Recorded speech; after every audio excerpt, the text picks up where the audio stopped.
సముద్రంలో అంతర్భాగంలో కానీ సముద్రంలో కానీ అనేకమైనటువంటి అరిష్టాలు కనపడుతూ ఉన్నాయి. ఈ సంవత్సరం ప్రమాదాలు కనపడుతూ ఉన్నాయి.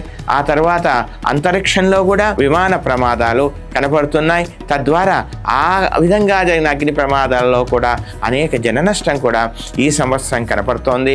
రైలు ప్రమాదాలు, తర్వాత జల ప్రమాదాలు, రోడ్డు ప్రమాదాలు కొంత ఎక్కువగా కనపడుతున్నాయి ఈ సంవత్సరం.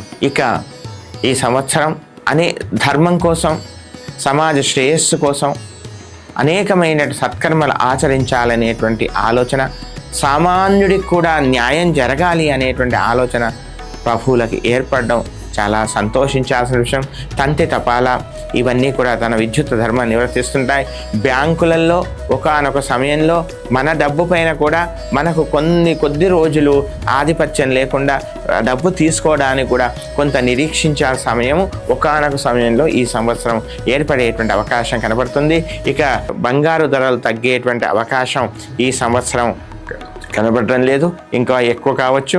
ఆ తర్వాత భూముల ధరలు మాత్రం కొద్దిగా ఏదో వెలుగు చూసినట్టుగా చూసి పెద్దగా ఆశించినటువంటి స్థాయిలో భూముల విలువలు పెరిగే అవకాశం కూడా కనబడటం లేదు ఈ సంవత్సరం.